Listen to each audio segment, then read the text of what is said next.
নির্বাচনে প্রতি আসনে শিগগিরই একক প্রার্থী হিসেবে গ্রিন সিগন্যাল দেবে বিএনপি। জামায়াত 200 আসন রেখে বাকিগুলো ছাড়বে জোট সঙ্গীদের।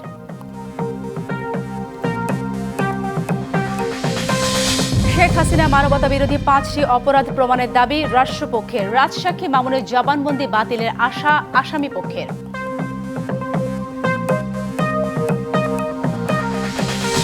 ফ্লোটিলার শেষ জাহাজটিও আটক করল ইসরায়েল। ক্ষোভ বাড়ছে তেল আবিবের বিরুদ্ধে। বাংলাদেশের নিন্দা, ঢাকায় বিভিন্ন সংগঠনের বিক্ষোভ।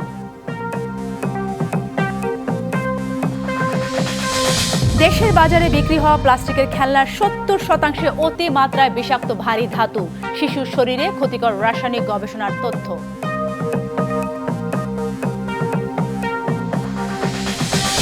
আজ মধ্যরাত থেকে 22 দিনের জন্য বন্ধ হচ্ছে নদীতে মাছ ধরা। এর আগেই বাড়ল ইলিশের দাম, কেজিতে বেড়েছে 200 টাকা পর্যন্ত। গাজায় মানবিক সহায়তা নিয়ে যাওয়া গ্লোবাল সুমুদ ফ্লোটিলার শেষ জাহাজ ম্যারিনেটো আটক করল ইসরায়েল। এতে বিশ্বজুড়ে ক্ষোভ বাড়ছে তেল আবিবের বিরুদ্ধে। অধিকার কর্মীদের আটকের প্রতিবাদে উত্তাল ইউরোপ, লাতিন আমেরিকা ও মধ্যপ্রাচ্যের অনেক দেশ। নেতানিয়াহু প্রশাসনের কর্মকাণ্ডের তীব্র নিন্দা জানিয়েছেন বিশ্ব নেতারা। গাজার উদ্দেশ্যে যাত্রা করা গ্লোবাল সুমুদ ফ্লোটিলার ত্রাণবাহী 42টি নৌযানের মধ্যে 41টি আটক করে ইসরায়েলি নৌবাহিনী। আটক করা হয় প্রায় 500 জনকে। এদের মধ্যে আছেন সংসদ সদস্য, আইনজীবী ও মানবাধিকার কর্মীরা। কেবল একটি জাহাজ মেরিনেট এগোচ্ছিল গাজার দিকে, সেটিও আটক করা হয় শুক্রবার।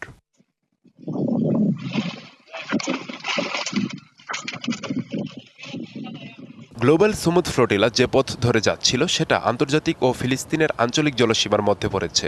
এই পথে নৌযান চলাচল কিংবা ত্রাণ পৌঁছে দেওয়ার আইনি অধিকার রয়েছে বলে জানায় ইন্টারন্যাশনাল ট্রান্সপোর্ট ওয়ার্কার্স ফেডারেশন।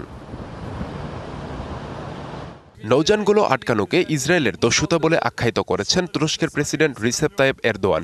স্থানীয় সময় বৃহস্পতিবার তার দল একে পার্টির এক সমাবেশে একথা বলেন তিনি। এই গণহত্যাকারীরা গাজায় নিজেদের অপরাধ ঢাকতে পাগল হয়ে গেছে। শান্তির ন্যূনতম সুযোগ আসুক, নেতানিয়াহু সরকার সেটাও সহ্য করতে পারছে না। গ্লোবাল সুমুদ ফ্লোটিলা আবারও বিশ্ববাসীর সামনে গাজায় নির্মমতা ও ইসরায়েলের খুনি চেহারা তুলে ধরেছে। ফ্লোটিলার নৌবহরে থাকা আটক মেক্সিকোর নাগরিককে অবিলম্বে ফেরত পাঠাতে এবং গাজায় আগ্রাসন বন্ধের আহ্বান জানিয়েছেন দেশটির প্রেসিডেন্ট ক্লোদিয়া শেইনবাউম।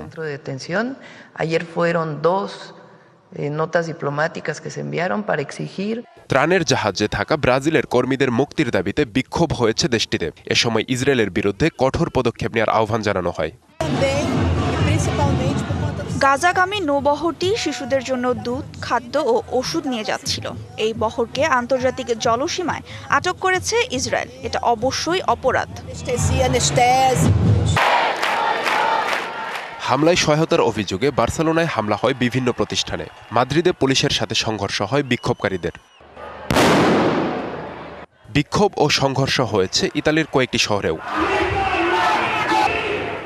ফ্রান্সের রাজধানী প্যারিস ও গ্রিসের রাজধানী এথেন্সে ইসরায়েলি দূতাবাসের সামনে জড়ো হন কয়েক হাজার মানুষ। বিক্ষোভ হয়েছে তিউনিসিয়ার রাজধানী তিউনিসে মার্কিন দূতাবাসের কাছে। ফ্লোটিলা আটকানোয় বিশ্বজুড়ে নিন্দা, ক্ষোভ বাড়লেও তাতে টনক নড়ছে না ইসরায়েলের, বরং নিজেদের কর্মকাণ্ডে অনড় নেতানিয়াহু বাহিনী। আব্দুল্লাহ আল মারুফ, বিবিসি নিউজ ডেস্ক। ফিলিস্তিনে গাজা অভিমুখী ত্রাণবাহী জাহাজ ফ্লোটিলার আক্রমণ, হামলা ও মানবাধিকার কর্মীদের গ্রেফতারের প্রতিবাদে বিক্ষোভ ও সমাবেশ মিছিল করেছে বিভিন্ন রাজনৈতিক সামাজিক সংগঠন। নেতানিয়াহুকে গণহত্যার দায়ে গ্রেফতারের দাবি জানিয়েছে জামায়াত ইসলামী। বাংলাদেশে পররাষ্ট্র মন্ত্রণালয় এক বিবৃতিতে ইসরায়েল আন্তর্জাতিক আইন লঙ্ঘন করেছে বলে অভিযোগ করা হয়েছে। এছাড়া অন্যান্য অ্যাক্টিভিস্টরাও একই প্রতিবাদে মানববন্ধন করেছে। ফিলিস্তিনের গাজা ইস্যুতে বাদ জুমা রাজধানীর বায়তুল মোকাররম জাতীয় মসজিদের উত্তর গেটে বিক্ষোভ সমাবেশে জমায়েত হন ঢাকা মহানগর উত্তর দক্ষিণ জামায়াত ইসলামীর নেতাকর্মীরা। গাজা অভিমুখী ত্রাণবাহী জাহাজ ফ্লোটিলা জব্দ ও মানবাধিকার কর্মীদের গ্রেপ্তারের তীব্র নিন্দা জানান নেতারা। এ ব্যাপারে জাতিসংঘ সহ বিশ্বমহলকে এগিয়ে আসার আহ্বান জানান তারা। জাতিসংঘ সহ এই সকল দেশবাসীকে আহ্বান জানাতে চাই, অবিলম্বে ইসরায়েলের হাতকে গুটিয়ে নিতে বাধ্য করুন। অবিলম্বে ফিলিস্তিন এবং গাজায় যে দখল করা হয়েছে এই দখল মুক্ত করতে হবে। ওআইসিকে একটা টুটো জগন্নাথ হিসাবে এইভাবে রেখে মুসলমানদেরকে মার খাওয়ার সুযোগ না দিয়ে যদি কিছু করতে না পারেন আপনারা ওআইসি ভেঙে দিন।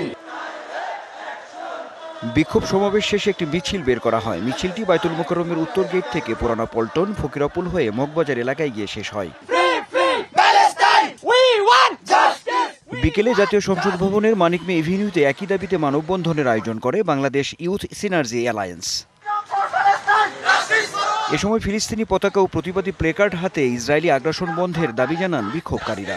ইসরায়েলের নিকট যারা অস্ত্র বিক্রি করছে তাদেরকে এই অস্ত্র বিক্রি এবং অর্থায়ন বন্ধ করতে হবে। উন্নত বিশ্বের সকল শাসকদের দৃষ্টি আকর্ষণ করে বলতে চাই, পৃথিবীতে থাকবে না কোনো হাহাকার, থাকবে না কোনো যুদ্ধ, থাকবে না কোনো বিগ্রহ। পুরো বিশ্বের যারা নিরাপত্তায় এখনো ম্রিয়মাণ হয়ে আছেন তাদেরকে আহ্বান জানাচ্ছি, আপনাদের মানবতা জাগিয়ে তুলুন।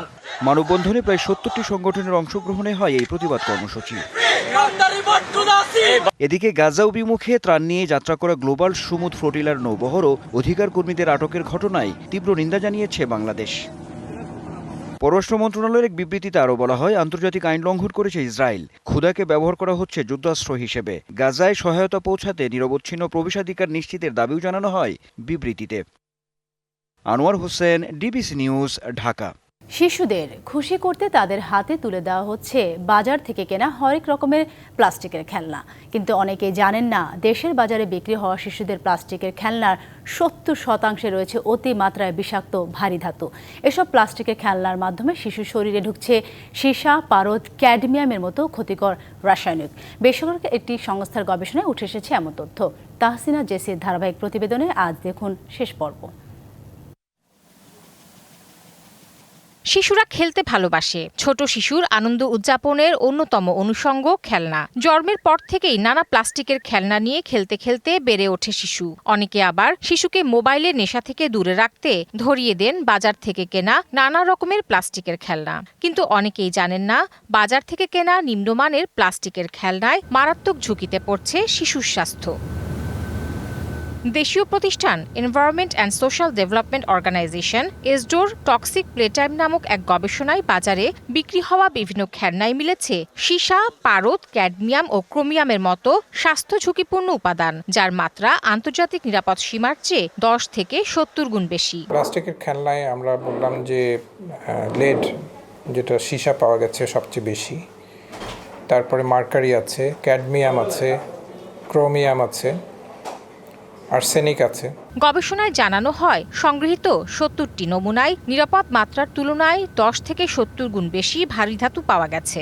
এসব খেলনার বেশিরভাগই রিসাইকেল প্লাস্টিক থেকে তৈরি।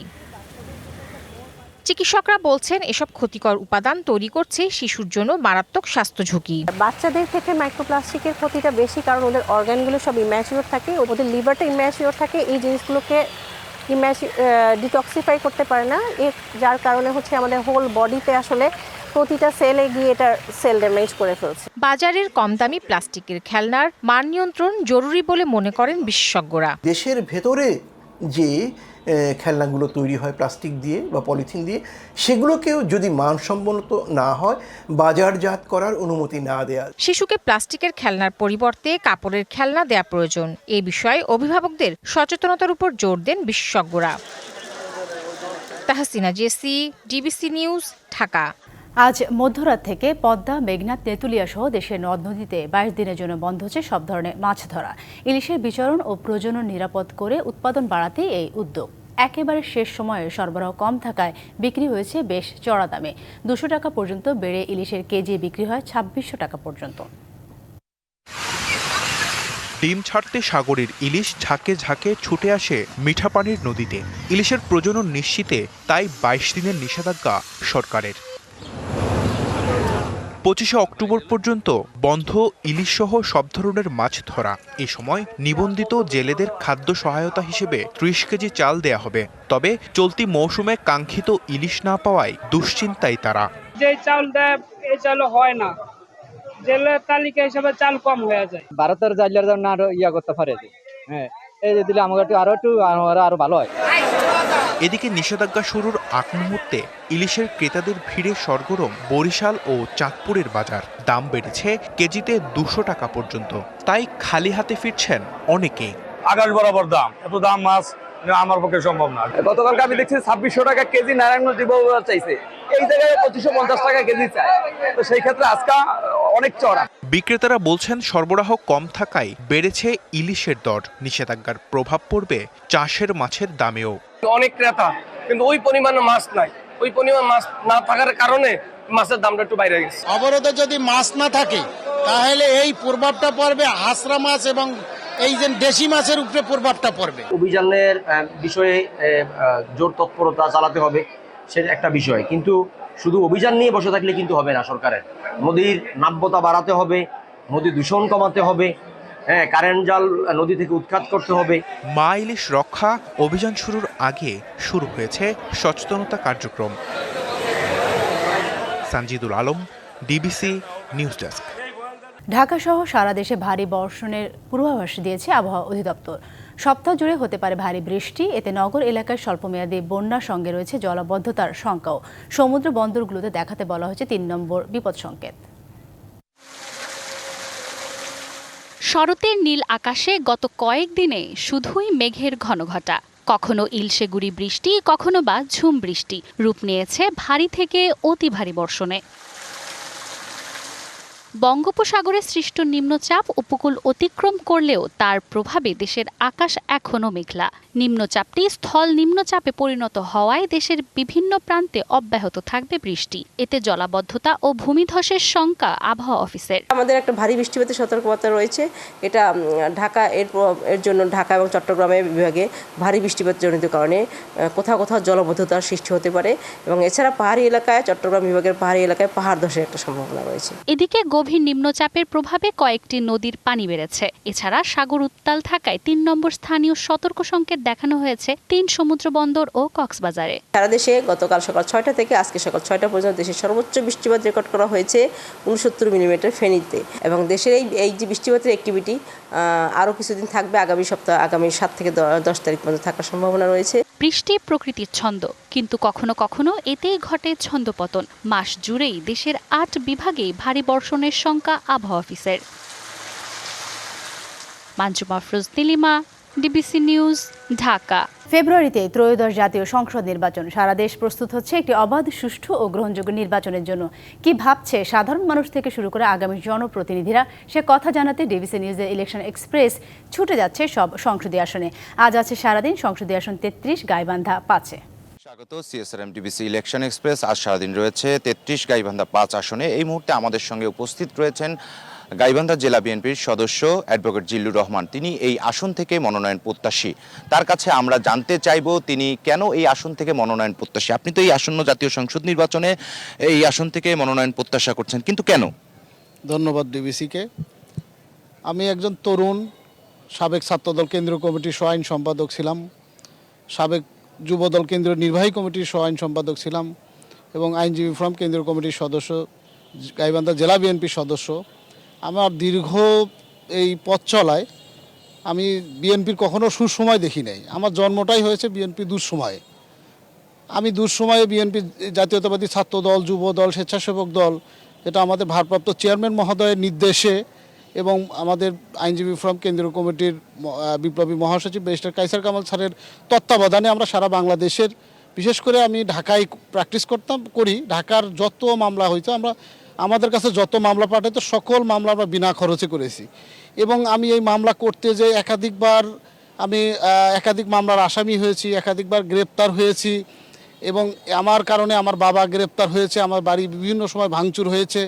এবং আমি এই এলাকায় ছাত্রদলের যখন দায়িত্বে ছিলাম, ছাত্রদলের সকল কমিটির আমি তত্ত্বাবধান করেছি। আমি তাদের সাথে তাদের মামলা মোকদ্দমা, যুবদলের বিভিন্ন মামলা মোকদ্দমা, ইভেন বিএনপির আমার কাছে গেছে এমন কেউ নাই যাকে আমি আইনি সেবা দিই নাই। এবং আমি কারো কাছ থেকে কখনোই 100 টাকাও নিই নাই। যে টাকাটা আমাদের যেটা খরচ হয়েছে এটা আমাদের দলের ভারপ্রাপ্ত চেয়ারম্যান মহোদয়ের মাধ্যমেই আমরা পাইতাম আর কি। যেহেতু আমি ছাত্রদল করেছি, বিভিন্ন সময় মামলা খেয়েছি, গ্রেপ্তার হয়েছি। আমি আমার এলাকার তরুণ এবং সবচেয়ে বড় মজার বিষয় হচ্ছে যে 5ই আগস্ট বিপ্লবের পরে এই তরুণরাই কিন্তু বিপ্লব করেছে। তাহলে আমি যদি তরুণ হয়ে থাকি, আমি তো বিএনপির খারাপ সময় যা আমার সৃষ্টি, তাহলে আমি দাবিদার না। আমি মনে করি যে এই বিএনপিটা আমাদের, তাই আমি তরুণ হিসেবে এই বিএনপির এই মনোনয়ন পাওয়ার আমি হকদার। এবং আমি যদি মনোনয়ন পাই, এই তরুণ স্টাররা যারা তরুণ আছে তারা আমাকে অবশ্যই তাদের জীবনের শেষ রক্তবিন্দুতে হলেও আমার বিজয় তারা ছিনিয়ে নিয়ে আসবে ইনশাল্লাহ। একটা বিষয় যে আপনি যদি মনোনয়ন পেয়ে যান, তারপর নির্বাচিত হন, তখন এই জনপদে, পিছিয়ে পড়া জনপদে, এখানে আপনার চরাঞ্চলগুলো রয়েছে, সেই সব মানুষের উন্নয়নের জন্য কি কাজগুলো করবেন আপনি? এখানে 17টা ইউনিয়ন নিয়ে সাগাটা ফুলছড়ি এই আসনটা, এর মধ্যে 5টা ইউনিয়ন কমপ্লিটলি চর, 3টা ইউনিয়ন কমপ্লিটলি চর, 5টা ইউনিয়নের আংশিক চর, আংশিক বীর। এবং আপনি আসছেন ঢাকা থেকে, এবং এখানে দেখবেন যে এই অঞ্চলটা চর বীর না, পুরো অঞ্চলটাই একটা অবহেলিত অঞ্চল। এখানে যারাই এমপি হয়েছে তারা শোষণ করেছে, বিশেষ করে কখনো জাতীয় পার্টি, কখনো আওয়ামী লীগ, তারা এই এলাকাটাকে শোষণ করেছে, ব্যবহার করেছে। কেউ এলাকার প্রতি কখনোই ফিরে তাকায় নেই। তারা এই এলাকা থেকে শোষণ করেছে, নিজেদের হাজার হাজার কোটি টাকা করেছে, তারা দেশ থেকে পালিয়ে গেছে। আমরা যেহেতু তরুণ, আমাকে আল্লাহ শিক্ষা দিয়েছে, আমার একটা পেশা আছে, আমি কখনো দুর্নীতি করব না। আমি কি করব? এই দেখেন, বিশ্বের যেখানে নদী আছে, নদী অঞ্চলগুলোই কিন্তু বেশি উন্নত, কারণ নদী অঞ্চলগুলো টানেল করতেছে। নদী অঞ্চলগুলোতে দেখেন নদীর এপার ওপার না, তখন এই নদীকেই প্রধান পথ হিসেবে ব্যবসায়িক জোন বলেন, ইপিজেড বলেন, সব নদী কেন্দ্রিক। এই নদী শাসন করা গেলে আমাদের এই অঞ্চলটা হবে বাংলাদেশের সবচাইতে উন্নত অঞ্চল। কারণ এই অঞ্চলের মানুষরা পরিশ্রম করতে জানে, এই অঞ্চলের মানুষরা নদীর সাথে যুদ্ধ করে জয়লাভ করে আসে। অর্থাৎ এই অঞ্চলেই আমার বেড়ে ওঠা, এই অঞ্চলেই আমাদের এই অঞ্চলকে কেন আমরা পিছিয়ে রাখবো? যদি আল্লাহ আমাকে এটা কামিয়াবি করে, অবশ্যই এই অঞ্চলের জন্য নদী শাসন করে, শিক্ষা ব্যবস্থাকে উন্নত করে, মাদককে নির্মূল করে, তরুণ প্রজন্মকে এগিয়ে নিয়ে আমরা এই অঞ্চলটাকে একটা উন্নত সমৃদ্ধশালী একটা অঞ্চল হিসেবে গড়ে তুলব। ধন্যবাদ আপনাকে। শুনছিলেন CSRM-DBC ইলেকশন এক্সপ্রেস। এখনকার মতো এই পর্যন্তই। পরবর্তী সংবাদ সন্ধ্যা 7টায় আবার যুক্ত হব। ততক্ষণ পর্যন্ত আমাদের সঙ্গেই থাকুন। দুর্গোৎসবের পাশাপাশি সাপ্তাহিক ছুটিতে হাজার হাজার ভ্রমণ পিপাসু এবারও বেশ আগেভাগেই হোটেল, মোটেল ও রিসোর্ট বুকিং করে রেখেছিল। তবে খাগড়াছড়িতে গত কয়েকদিনের সহিংসতা আর অবরোধ পরিস্থিতিতে পর্যটন কেন্দ্রিক অর্থনীতিতে হঠাৎ খরা পড়েছে। ব্যবসায়ীদের কপালে এখন চিন্তার ভাঁজ। এদিকে বান্দরবানের জনপ্রিয় পর্যটন কেন্দ্রগুলোতে পর্যটকের উপচে পড়া ভিড়, ফলে প্রাণ ফিরে পেয়েছে পাহাড়ি অর্থনীতি। নীলাচল, শৈলপ্রপাত, গোল্ডেন মন্দির এবং মেঘলা পর্যটন কেন্দ্রে ভ্রমণ পিপাসুরা দল বেঁধে ঘুরে বেড়াচ্ছেন। খোলা জিপে দল বেঁধে কিংবা বন্ধুদের সাথে মোটর বাইকে চেপে ছুটে যাচ্ছেন গন্তব্যের পথে। নানা প্রান্ত থেকে ছুটে আসা ভ্রমণ পিপাসুদের পদচারণায় মুখর সৈকত নগরী কক্সবাজার। শুক্রবার সাপ্তাহিক ছুটির দিন হওয়ায় সৈকতে পর্যটকের ভিড় বেড়েছে, আর আগত পর্যটকরা সমুদ্র জলে অবসাদ গাহনে মেতে উঠেছেন। এতে কক্সবাজার যেন পরিণত হয়েছে আনন্দের নগরীতে। রাশিয়ার প্রেসিডেন্ট ভ্লাদিমির পুতিন ভারতের কাছ থেকে এবার বিপুল পরিমাণ কৃষিপণ্য ও ওষুধ কেনার ঘোষণা দিয়েছেন। মূলত ভারতের সঙ্গে বাণিজ্য ঘাটতি কমাতে এই উদ্যোগ গ্রহণ করেছে রুশ প্রেসিডেন্ট। এদিকে প্রেসিডেন্ট পুতিন আরও বলেছেন, ভারত যাতে রাশিয়া থেকে তেল না কেনে সেজন্য আমেরিকায় প্রবল চাপ দিচ্ছে, তারা শুল্কও বসিয়েছে। কিন্তু ভারত একটি সার্বভৌম দেশ।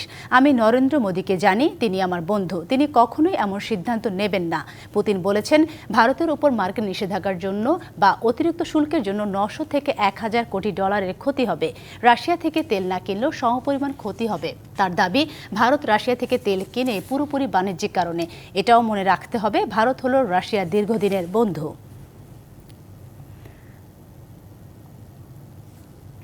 ডিবিসি সংবাদে এই ছিল এখনকার মতো। ডিবিসির সঙ্গেই থাকুন।